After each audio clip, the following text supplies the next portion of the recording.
Hey, best friend, it's your girlfriend next door, and your friendship coach. Woo! We're getting ready to get this thing started. Learn to put it first. Relationship with yourself. Whoa. Yeah. Woo. Gotta get it going. Okay, guys, here we go. We're about to start recording. Hey, best friend, sister, girlfriend. It's your girlfriend next door and friendship coach, Andrea. How is everyone doing? I got a good topic for you today, guys. Oh, I got a good topic. This one dropped. I'm going to just go on and say it. This dropped in my spirit, and I just wanted to talk about it. Not only have I experienced this before, but I know that this is something that most people have either gone through or will go through at some point in their life. And what I want to talk about is when it's time for you to move on to, move on from an expired relationship. When the expiration date has just come, whether you are prepared for it, if you felt it coming, you guys, maybe weren't on the same page.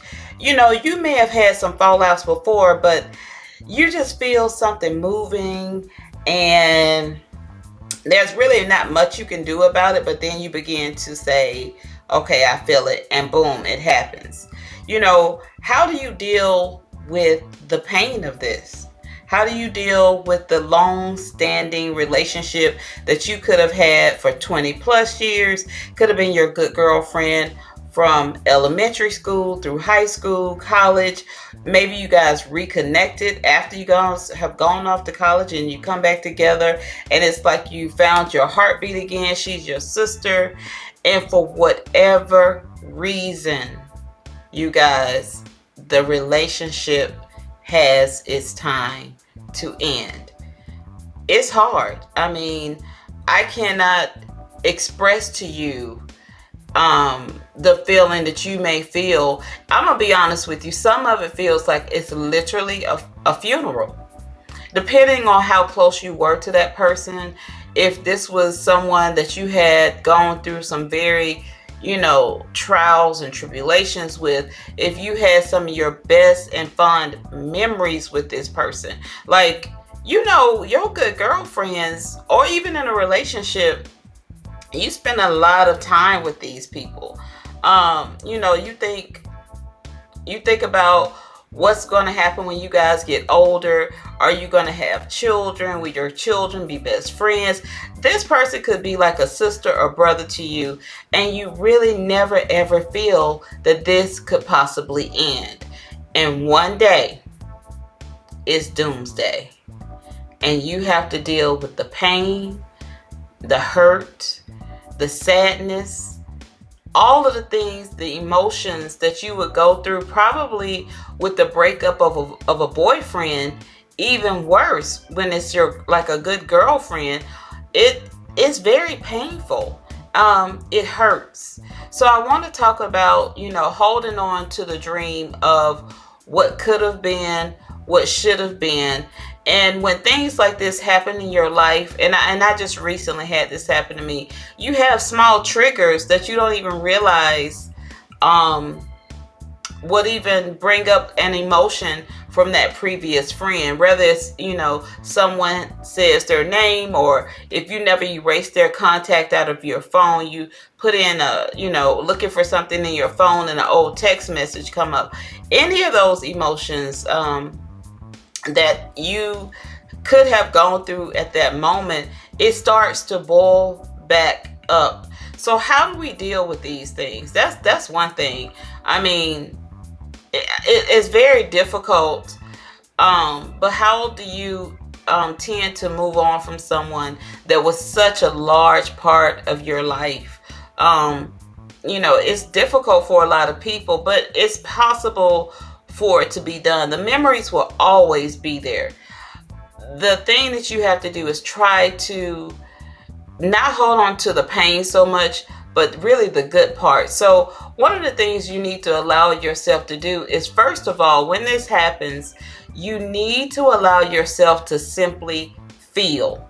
Just allow yourself to simply feel the sadness, the hurt, the pain. Get it all out. Don't try to be the superhero in this situation, because it is painful. It does hurt. So you need to just allow this mourning to take place, because it's something real that we've all gone through. And if you haven't gone through, trust and believe someday, one day, you may experience this. Okay? And once you go through the process of, feeling this way and feeling these things, you start to rediscover things about yourself. You start to focus on, or hopefully you need to focus on, more positive things within yourself. What was the positive things that you brought to the relationship? The laughter, the good times, and vice versa. What did that person bring into your life? The laughter, the fun, the good times. The memories that were created. And hold on to those steadfastly. Like, really hold on to those great memories, because a lot of times with that growth pattern, you probably wouldn't be in certain situations in a positive way without a person like that even being in your life. I'm pretty sure that they've given you some sound advice at times, helped you when you needed help, was there when you needed to call a friend. So just hold on to those memories. And another thing to help you through this process, and I know this is so difficult to do, but you guys, please avoid discussing and gossiping with other friends or mutual friends. That is the worst thing you could possibly do. If there's some information because friends don't like to get caught in the middle. You know what I mean? Friends really don't like to be in the middle of stuff. They want to be able to say, I love you, I see things didn't work out. But at the end of the day, what was may not be anymore, but what could be, should be, right? And so, not discussing this with other friends or mutual friends, and even if they don't know the friend, you never want to put a bad taste in someone else's, a neutral party's mouth about someone or thought. You never want to do that. Allow that person to have their own feeling about that person. Now, if you want to say, I need to talk to someone about how I feel, but not in a negative way, express how that relationship made you feel. Express how you're having a hard time getting through this. Do those expressions, but don't allow yourself to take for granted the beauty of the process that doesn't involve someone else. You know what I mean? And going forward, allowing yourself to know that, truthfully, every friendship is just not meant to be forever. And that's just the truth. Every friendship is just not meant to be forever. And that is a very hard pill to swallow. I know you guys have heard, friendships and the relationships have their seasons. But, when you think about it, it's so hard to think about the day when something may not be anymore. That is so hard. Like, you in the midst of having a good time, nobody wants to think about, we won't ever be in this moment again. So that's very difficult, to just focus on, because in the midst of you not thinking about anything bad, you're thinking about, all the positive things. But, don't take for granted, what has been, love on yourself. Just constantly remember the good parts. And another thing you should realize too, that in the midst of all of this, you probably have a pretty good support system. Whether it's your mom, your family, just remember to hold on to the things that you really do have. If it's another friend, honey, at the end of the day, it could be your dog. If you need to love on your puppy, love on your puppy. But don't take for granted what you really, really, really do have. Don't be afraid to talk about it, but don't be negative about it. You understand what I'm saying? I mean, we all want to be able to share our pain. Come see someone like me that's very neutral, who, can maybe help you see both sides and how possibly you even got to this point.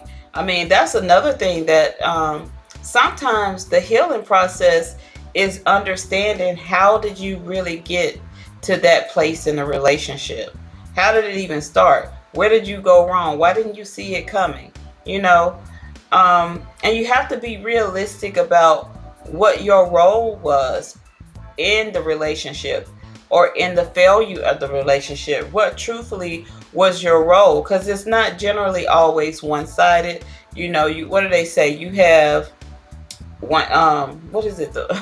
I can't think of it. You have. I'll just say it's three sides to every conflict. So you have his side, her side, and you have the truth. Okay. So somewhere in the middle, you have the truth and all that. So you just have to always remember that there was a role, even though you may not understand how they may have felt, or whether you said something, did something. People have different life experiences too. I've seen situations and, with my clients where it could be the same exact, I'm talking same exact experience, but it is interpreted so differently. And most of this is because it could be from trauma from a childhood. It could be an experience from a previous relationship. You have to take into account that none of us, you, me, no one else, have had an identical life. So what triggers one person may not trigger another. So you always have to be aware and conscious about that, and really setting realistic goals and standards for relationships is generally how they last. And what I call is a tune-up or a check-in. Sometimes you just really need to get with your friends or you're in relationship and just check in, say, hey, I want to see, I know we had a little something going on. I want to see can I hear your version of what your experience was of it, so I in the future won't take for granted your feelings. You understand what I mean? So you just always have to be aware and cautious about that. And then going forward, when you start to either gain new friendships, or if you're gonna gain new friendships, or you maintaining the ones that you have, friendships, relationships left, one of the things you really, really, really need to do is understand what your boundaries are. Because sometimes that could be a really big issue, you guys, what the boundaries are in a relationship, and people going, outside of those, and all of a sudden one person says this and then they're hurt. You talked about me in this way. It's just so many ways that there could be a misunderstanding, and you have to hold true to whatever your boundaries are. And another thing that I wanted to talk about, and this is probably going to be something I talk about in one of my next podcasts, but when you think about a friend, especially as a friendship has growth, so we're going to say, if you were friends with someone in kindergarten, high school, at somewhere around that, your expectations were different. That person has grown with you, but if you meet someone new in your adult life, your expectations of that friend are going to be totally different, and you're going to start to ask yourself, what am I gaining? Not necessarily gaining from a person, but how is this person in alignment with me? Is this person encouraging, accountable, inspirational, positive? have honesty as a part of their character, loving, bring in good perspectives, kind, has humility. Are they loyal? Do you see ethics? Do you see trust in them? Those are all characteristics of what you would start as an adult to look for in someone that you want to involve and invest your time in. Because as we know, friendship may not necessarily be hard, but friendship takes effort. Relationships takes efforts. It takes check-ins. It takes the ability to be in tune and, like I said, aligned with the person to let to know that we're still on the same page. So I'm saying all that to say, um, the friendships may not always be easy. Going into a friendship that was a long-term relationship, or and all of a sudden you had to end the relationship, or for whatever reason the relationship ended, and you have to cope with that. It's hard, you guys, but I hope you can take some of these points that I made to allow yourself some resolution and healing, and allow yourself to be able to move and be grateful for what was. Um, and you're going to be okay. At the end of the day, girl,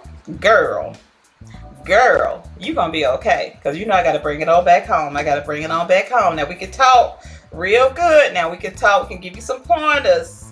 No, let me put my coaching hat back on. That's why I love y'all so much, because I can sit here and just talk all day and be like, hey girl, so listen. Oh, another thing I wanted to tell you guys, I have started TikTok.